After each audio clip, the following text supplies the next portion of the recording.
और इसी खबर पर हमारे साथ विमल फोन लाइन पर जुड़ चुके हैं ज्यादा जानकारी के साथ। विमल, लगातार तस्वीरें महाकुंभ की आ रही हैं, हम अपने दर्शकों तक भी वो तस्वीरें पहुंचा रहे हैं, लेकिन इस बार महाकुंभ जिस कदर, देखिए हमेशा से ही महाकुंभ जो था एक सनातन का बहुत बड़ा आयोजन माना जाता है, लेकिन इस बार कहीं ना कहीं सोशल मीडिया की तरफ से भी बहुत ज्यादा हाईलाइट हुआ है, जिसकी वजह से अब स्वयं बाबा बागेश्वर धीरेन्द्र शास्त्री ने भी कहा है कि रील की बजाय रियल पर ज्यादा कंसंट्रेशन करना चाहिए। मजाक नहीं है दुल्हन का भाई होना, सब कुछ तुम्हारे सर पे होता है यार। चाचा चाची को लेने आया हूँ अब।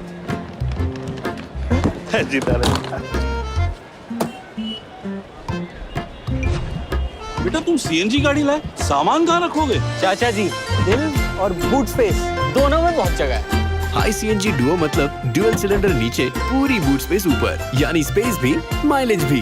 High CNG duo in Hyundai Exter and grand आइटन नियोस।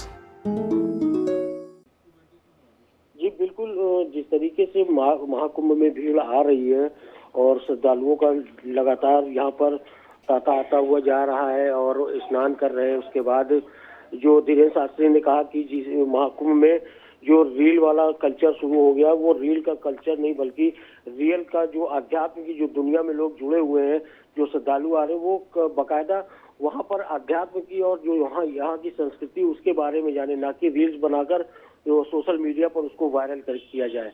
तो दिनेश शास्त्री ने जो ये बात कही वो बहुत ही सही कहा है कि आप आस्था की नगरी में आ रहे हैं तो आप आस्था की बात करिए, संस्कृति की बात करिए, अध्यात्म की बात करिए, ना कि रील्स बनाकर किसी लड़की की आंख को दिखाया जा रहा है। जिस तरीके से कोई आईटी बाबा को बता रहे हैं कि ये आईटीआई करके आए हैं, ये बाबा बन गए। तो इन सब चीजों से दूर होकर आस्था में डूबने के लिए यहाँ प्रयागराज पहुंचे। बिल्कुल, और देखिए विमल, लगातार भारी तादाद में लोगों की भीड़ वहां पर उमड़ रही है। अगर हम बात करें शाही स्नान की तो उस दिन भी काफी ज्यादा भीड़ रहती है और आज परिक्रमा भी, उसकी शुरुआत भी होगी। क्या कुछ रहता है ऐसे में?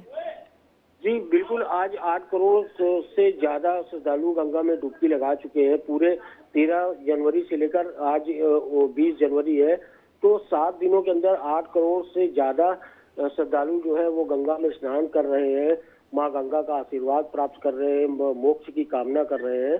वहीं अगर बात की जाए पंचकोसी की, तो यहाँ पे दत्तात्रेय का जो आश्रम लगा हुआ है, वहाँ पे आज से ही पंचकोसी की यात्रा शुरू हो जाएगी और यहाँ पर लाखों की संख्या में जो श्रद्धालु हैं वो पंचकोसी की यात्रा भी करेंगे और भगवान से प्रार्थना करेंगे कि जिस तरीके से उनके साथ कोई अनहोनी ना हो और महाकुंभ का जो मेला है वो सकुशल संपन्न हो और सकुशल तरीके से होता रहे।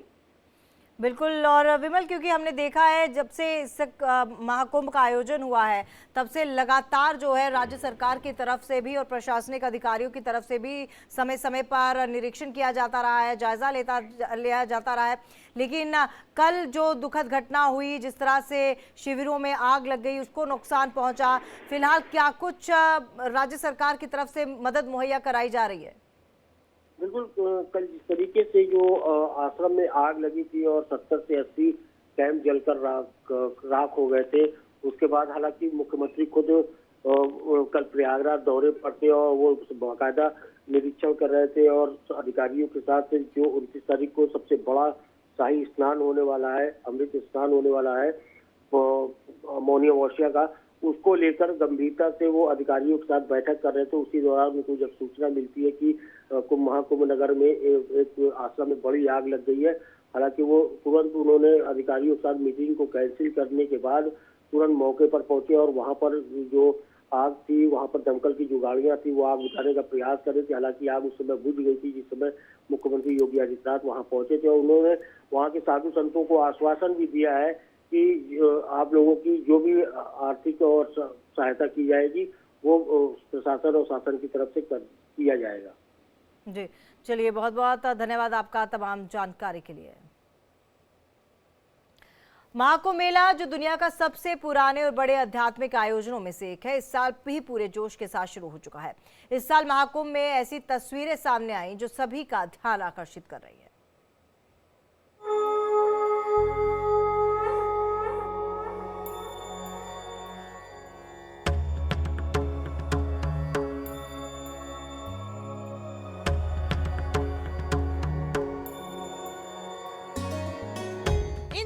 प्रयागराज में महाकुंभ का त्योहार चल रहा है, जहां संस्कृति, अध्यात्म और आधुनिकता का अद्भुत संगम देखने को मिल रहा है। अब तक इस मेले में ऐसे कई पल हुए जिन्होंने दुनिया भर की ओर अपना ध्यान खींचा। IITN बाबा से लेकर हर्षा रिचालिया तक कई लोगों ने सुर्खियां बटोरी। महाकुंभ में इंजीनियरिंग बाबा आकर्षण का केंद्र बने। IIT मुंबई से एरोस्पेस इंजीनियरिंग की डिग्री हासिल करने वाले इस शख्स को कुंभ में बैरागी के भेष में देखकर हर कोई हैरान रह गया। लोग जानना चाहते थे कि एक तरफ जहां उन्होंने आधुनिक शिक्षा प्राप्त की, वहीं दूसरी ओर उन्होंने अध्यात्म के मार्ग को क्यों चुना। इंजीनियरिंग बाबा के नाम से मशहूर इस शख्स का नाम अभय सिंह है और कुंभ में आने के बाद इनके खूब वीडियोस वायरल हुए। अभय सिंह ने कई मीडिया इंटरव्यू में बताया कि साइंस की पढ़ाई करते हुए भी उन्हें अध्यात्म में गहरी रुचि थी। धीरे धीरे उन्हें लगा कि साइंस उन्हें वो शांति नहीं दे पा रहा जो शांति उन्हें अध्यात्म से मिलती है। इसलिए वो साइंस की दुनिया को छोड़कर अध्यात्म की ओर बढ़ गए और बैरागी बन गए।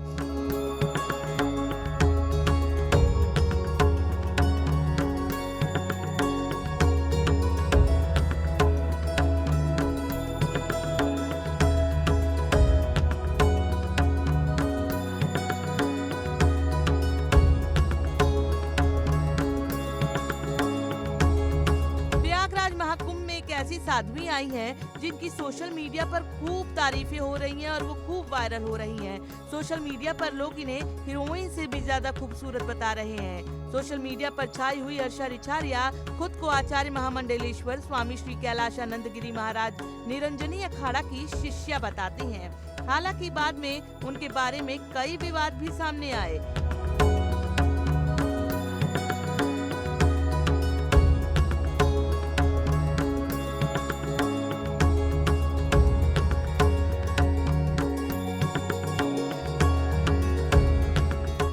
की कत्थई आंखों वाली इस लड़की को देखिए, लोग इसे मोनालिसा के नाम से बुलाने लगे।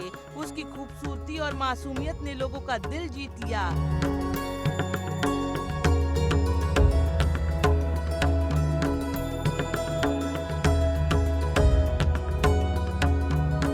महाकुंभ में उनकी तस्वीरें सोशल मीडिया पर खूब वायरल हुई। ये लड़की खुद को इंदौर का बता रही है और कुंभ में माला बेच रही है। लोग इसके वीडियो और तस्वीरें सोशल मीडिया पर पोस्ट कर रहे हैं, जिन पर इसकी खूबसूरती के लिए खूब कमेंट्स आ रहे हैं। India daily bureau report.